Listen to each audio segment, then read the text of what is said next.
si pusaka ini dikuasai oleh jin, terus yang megangnya juga dikuasai oleh jin, maka jin dalam pusaka ini akan menempati jin di dalam kodim kita, kekuatannya.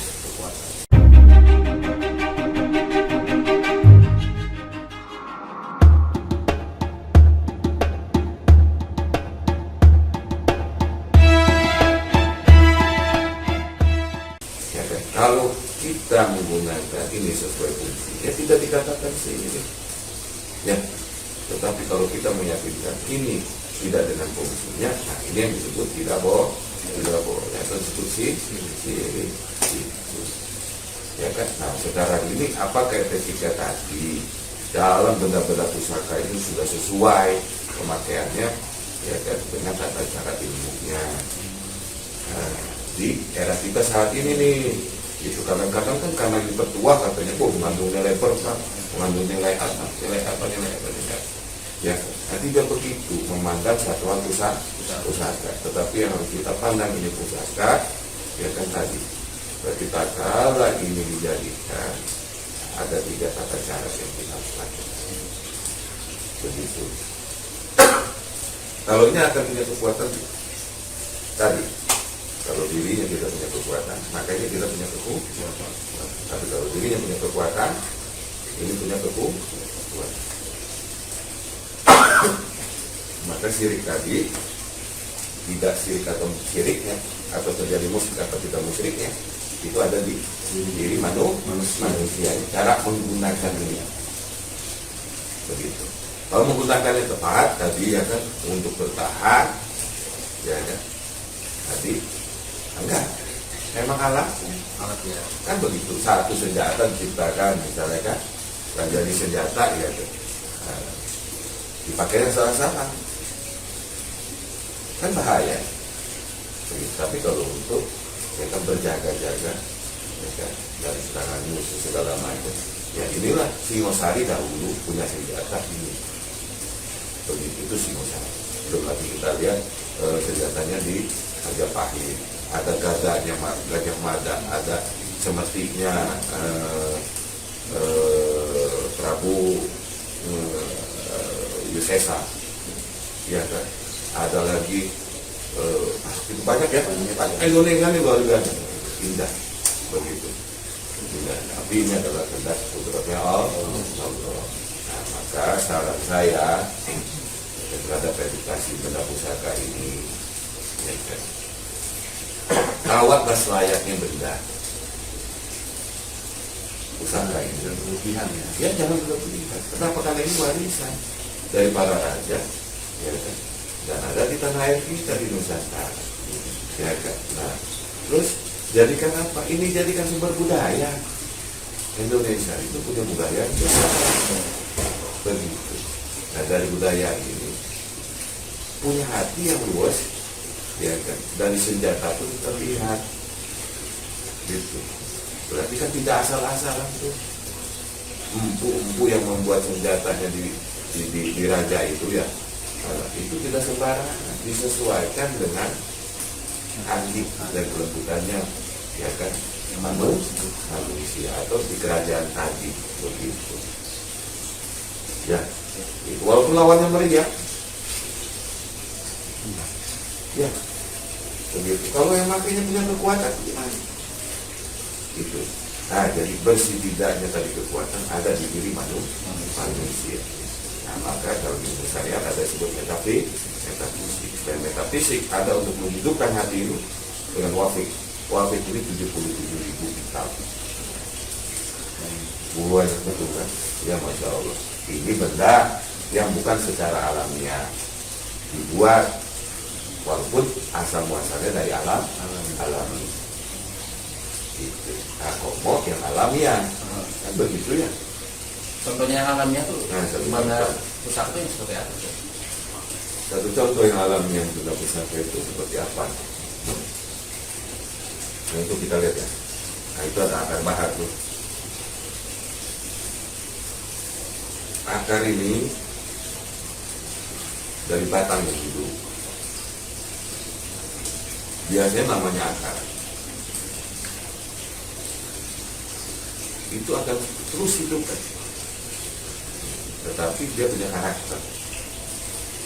Seperti bahar ini, ya kan, dia punya karakter. Karakternya apa? Akar yang keras, untuk jadi perhiasan bagus, ya, jadi gelang, jadi senjata tongkat bagus, ya, maka salah satu contoh, ya kan, para nabi kita dahulu, para rasul kita dahulu itu punya tongkat tuh, mungkin dari kayu kauka, ya, dari kayu apalagi gaharu, ya. Nah ini kembali lagi tadi, ya kan? Satu alat itu akan punya kekuatan apabila yang memegangnya, ya, punya kekuatan. Itu intinya, ya kan? Nah, kalau para wali memegang senjata dengan hati yang bersih, ya kan, hati yang positif, ya kan, hati yang mahabbah, mempunyai rasa cinta, ya kan. Menggunakan senjata itu bukan untuk menyakiti, bahkan untuk mendidik. Iya, itu para wali kan punya senjata. Begitu. Nah ini pahami adalah sesuatu hal yang secara nilai tadi barang-barang apa pusaka itu punya kelebihan yang alamiah itu. Tetapi kembali lagi apa kelebihannya itu tadi? Tetap adanya di manusia. Maka menyeimbangkan tatkala wafik itu harus kita pelajari, itu menyeimbangkan dengan ibadah. Tidak sekonyong-konyong seseorang memegang hijab, terus hijab itu ada di badan dengan tidak menggunakan cara ibadah. Jadi mengetahui bersih tidaknya itu hijab itu dari nilai ibadah. Semakin dia takwa, semakin bersih itu wafik, hijabnya semakin bersih. Nah, sehingga ntar akan hidup pun. Ya. Begitu. Oh iya, saya satu lagi. Tadi kan ada dua tuh ya, antara hodam sama jin ya. Hodam itu jinnya. Kalau jin yang biasa menempati pusaka-pusaka seperti ini, namanya atau sebutannya apa sih? Wahan. Jadi beberapa nama jin ya, yang kemarin kita obrolkan. Ada lahwa, ya, ada nahwa. Nah ini lebih tepatnya adalah nahwa. Ya, jadi jin yang menempati tempat di mana ada wewangian di dalam pusaka tadi dan mempunyai rasa dalam pusaka. Karena tadi bahwa makanan jin itu rasa dan wangi. Itu secara otomatis dia masuk ke benda pusaka apa? Emang secara alamiahnya gimana? Karena tadi itu makanannya wangian sama rasa tersebut. Apa emang seseorang itu dengan rasa juga ibaratnya memasukkan jin tersebut? Itu tergantung yang membuat itu. Ya, empu ini kan tidak sembarang membuat itu. Ya, kata empu itu menawar atau ditawar itu, ya kan? Ini pusaka siapa yang pakai? Ya kan? Kalau seseorang yang berwatak jahat maka ikut jahat itu. Tapi kalau seseorang yang berwatak baik, ya kan? Maka tidak pantas jin-jin yang jahat itu mendiami itu. Itu empu tuh. Empu pusaka itu tidak sembarangan. Ya, makanya empu itu berarti kan orang yang terpilih ya. Itu kan mengetahui kadar setiap manusia nah kala itu untuk menghadapi peperangan dengan senjata itu ya, ini Indonesia di budaya luar biasa ya. Jadi jangan semata-mata orang ada yang memegang senjata atau tadi ya kan ada yang memegang pusaka terus dikatakan langsung syirik, tidak gitu ya. Nah, jangan semata-mata seperti itu, terkecuali ya kan dia sudah tergantung terhadap benda itu, ya bukan hanya terhadap pusaka. Kalau dia siapa yang sudah tergantung terhadap benda maka disebut sih apa pada pusaka. Ya, begitu. Lalu cara merawatnya gimana seru, ya kan? Rajinnya dia dirawat seperti itu, seperti itu. Debu dilap, ya kan? Mencegah karat seperti apa? Ya kan? Bukan berarti ritual tuh, bukan. Ya kan? Kadang pakai jeruk, ya. Nah, terus pakai cuka. Nah, itu tuh apa? Itu untuk membersihkan karat-karat dibersih. Kalau yang memadukan dengan kayak ada bunga-bunga segala macam itu fungsinya buat apa itu?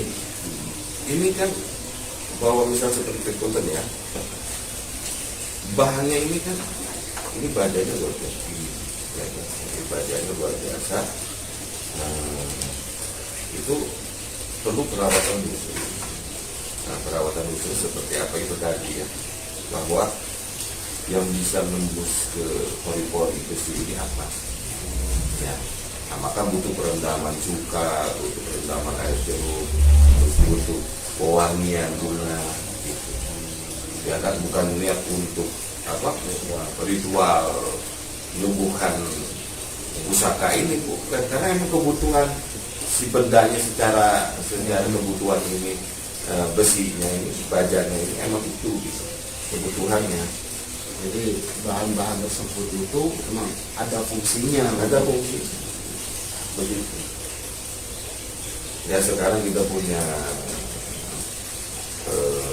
beberapa alat dari besi kan. Kadang pakai peraso ya, betul di besi pakai apa namanya tuh semir, ya kan supaya bisa mengkilat. Nah, ini sama juga seperti. Tapi jauh kok kadang-kadang dipakai ritual itu, bukan ritual. Ya, saya beberapa kali ke keratonan, ya kan ke apa namanya, empuk-empuk di keratonan, saya tanya, ya kan kok mesti ada adatnya ya, begitu. Harus begini begitu. Tidak, ini cara kita menghargai. Ya, kenapa? Karena senjata ini kita olah raja, begitu. Dahulunya, ya kan. Untuk kita membersihkannya ini, kalau kita bayangkan keberanian, jasanya memerdekakan ini bangsa belum sebanding gitu. Kalau sampai ini diteng-teng sembarangan gitu tuh, ya kan begitu. Nah berarti ada penghargaan, tata cara penghargaan. Itu namanya penghargaan. Hibah boleh nggak?